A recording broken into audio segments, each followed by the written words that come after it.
थेट जाऊयात. संजय राऊत सध्या बोलतायत.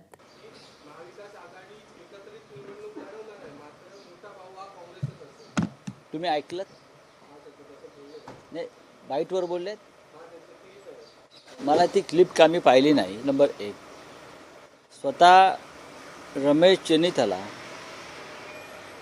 यांचं असं म्हणणं आहे की महाविकास आघाडीमध्ये लहान भाऊ मोठा भाऊ वगैरे वगैरे वगैरे हे कोणी नाही.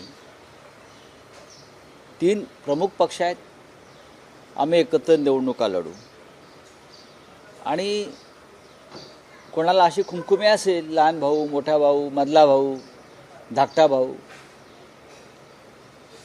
तर मग महाराष्ट्रामध्ये काय चित्र आहे हे भविष्यात कळेल. पण मला असं वाटतं की काँग्रेस पक्षाचे वरिष्ठ नेते जे आहेत त्यांच्या भूमिका स्पष्ट आहेत या संदर्भात. काँग्रेस पक्षाला लोकसभेत 3 जागा जास्त मिळालेल्या आहेत.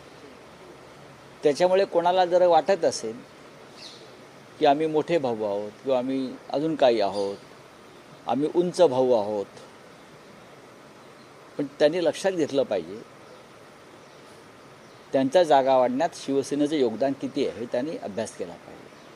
कोल्हापूरची आमची जिंकलेली जागा आम्ही त्यांना दिली, रामटेकची जिंकलेली जागा आम्ही दिली, अमरावती हा आमचा बालेकिल्ला त्यांना दिला. या 3 जागा ज्या आहेत या शिवसेनेमुळेच त्यांच्या वाढल्या. हे जर ते विसरले असतील किंवा विसरू पाहत असतील तर ते योग्य नाही. पण मी परत सांगतो की काँग्रेसचे वरिष्ठ नेते अशा प्रकारच्या भूमिका कधी घेणार नाही.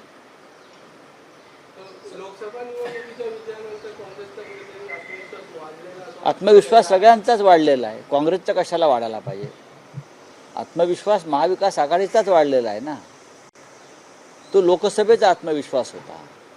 विधानसभेचा आत्मविश्वासासाठी परत आपल्याला काम करावं लागेल आणि त्यासाठी 3 पक्षांनी एकत्र राहावं लागेल. आत्मविश्वास वाढला म्हणून काय ते एकटे लढणार नाहीत ना. 3 पक्ष एकत्र आल्याशिवाय आत्मविश्वास कसा वाढेल. महाविकास आघाडी घट्ट झाल्याशिवाय आत्मविश्वास कसा वाढेल. जर असा वाढला असं कोणाला वाटत असेल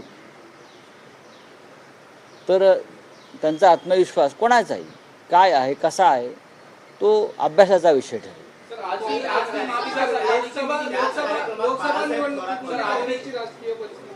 लोकसभा निवडणुकीपूर्वी काँग्रेसची राजकीय परिस्थिती आणि त्यानंतर शिवसेना आणि राष्ट्रवादी काँग्रेस यांच्याबरोबर झालेली महाविकास आघाडी आणि लोकसभा निवडणूक यानंतरची परिस्थिती यामध्ये कशा प्रकारे आपण अजिबात काही बदल नाही. 3ही पक्ष लोकसभेला ज्या मजबूतीने एकत्र लढले त्याच पद्धतीनं आम्ही विधानसभासुद्धा लढू. लोकसभेला जागा वाटप हे अधिक सोपं होतं कारण 48 जागांचंच चर्चा करायची होती. विधानसभेला 288 जागांचा विषय आहे. 3 प्रमुख पक्ष आहेत, शिवाय आमचे काही लहान मित्र पक्ष आहेत. त्या सगळ्यांना सामावून घेण्याची आमची भूमिका आहे. मग माननीय शरद पवार जे असतील, माननीय उद्धव ठाकरे साहेब असतील किंवा नाना पटोले जे असतील, ती आमच्या मित्र पक्षांना सुद्धा आमच्याबरोबर सामावून घेण्यासाठी आम्हाला प्रयत्न करावे लागतात आणि नक्कीच आम्ही त्यात यशस्वी होऊ. हे काय असतं, 3री आघाडी जी असते ही कायम सत्ताधाऱ्यांना मदत करण्यासाठी बनवली जाते. 3री आघाडी जी असते हे जे सत्तेत असतात केंद्रात किंवा राज्यात, त्यांना काही अडचणीचे विषय असतात. मग ते 3री आघाडी निर्माण करून विरोधकांची मतांमध्ये कशी दुफळी माजवता येईल यासाठी काम करतात. आतापर्यंतचा इतिहास आणि अनुभव तेच सांगतो. खरं म्हणजे महायुती आणि महाविकास आघाडी या 2 पक्षात लढत आहे.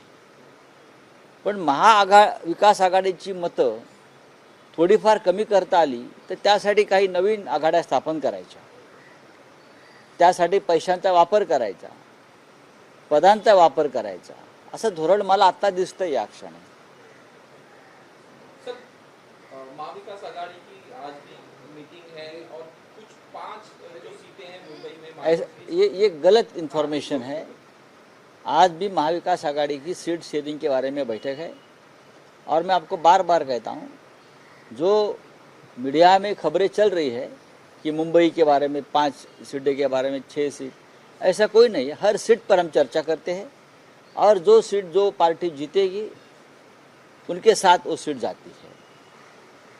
कोई सीट पर मतभेद नहीं। अगर कोई 1-2 सीट पर होता है तो हम वापस बैठेंगे, जो हमारे हाई कमांड है 3 पार्टी के वो एक साथ बैठेंगे, लेकिन कोई मसला नहीं है, प्रॉब्लम नहीं है।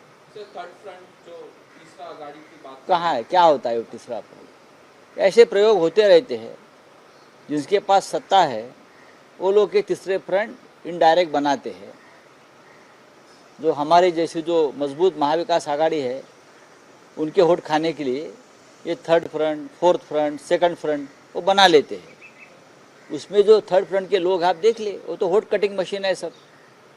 सर, बीजेपी के एक नेता का बयान आया कि अफजल खान और छत्रपति शिवाजी महाराज के बारे में उन्होंने कुछ कहा, स्टेटमेंट दिया। देखिए, उसका ऊपर बीजेपी के ऊपर कोई स्टेटमेंट करने की जरूरत नहीं है, वो दंगे भड़काना चाहता है। सर, एकीकडे विधानसभा निवडणुका जवळ येत आहेत, पण नेहमीप्रमाणे नरेंद्र मोदी जे आहेत ते महाराष्ट्र दौऱ्यावर आहेत. आज ते अनेक विकास कामांचं उद्घाटन देखील करणार आहेत. याआधी देखील त्यांनी विकास कामांची उद्घाटनं केली, त्याचं काय झालं आपण बघतोय. हा प्रश्न भारतीय जनता पक्षाच्या प्रमुख नेत्यांना विचारायला पाहिजे। मोदी येतात, मोदी जातात, आपण नक्की कसलं उद्घाटन केलं आहे हेही त्यांना माहीत नसतं। महाराष्ट्राची परिस्थिती आहे, खरं म्हणजे या राज्याच्या संदर्भात भाजपने घेतलेल्या भूमिका ज्या आहे ते महाराष्ट्र डळमळीत झालेलं आहे, अस्थिर झालेलं आहे, औद्योगिकदृष्ट्या कमजोर झालेलं आहे। याचं सर्वस्वी कारण नरेंद्र मोदी येतात आणि फिती कापून जातात। उद्योगाचं काय? आजही एक मोठा उद्योग गुजरातला गेला आहे। विरोधी पक्षनेते विजय वडेट्टीवार यांनी जी माहिती दिली आहे ती गंभीर आहे। नरेंद्र मोदींनी इथे उद्घाटन करण्यापेक्षा महाराष्ट्रातला उद्योग जो बाहेर नेत आहे तो महाराष्ट्रात थांबवण्यासाठी काही करता येईल का, त्या संदर्भात निर्णय घ्या। नरेंद्र मोदी जम्मू काश्मीरला गेले आणि त्यांनी काल घोषणा केली पूर्ण राज्याचा दर्जा देणार। का द्यावा लागला? कारण तिकडल्या जनतेच्या भावना, संताप। मग पूर्ण राज्याचा दर्जा आपण काढलात का? त्याच पद्धतीनं महाराष्ट्रातला उद्योग जो तुम्ही गुजरातला नेलेला आहे, आमची मागणी आहे तो परत आम्हाला महाराष्ट्राला द्या।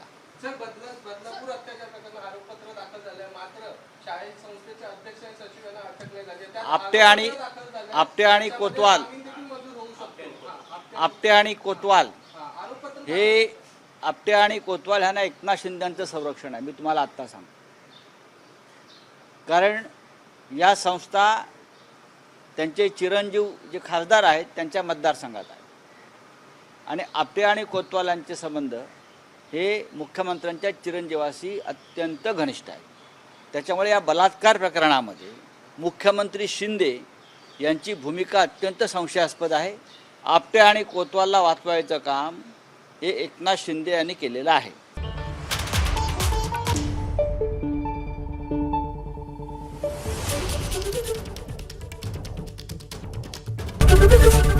एबीपी माझा, उघडा डोळे बघा नीट।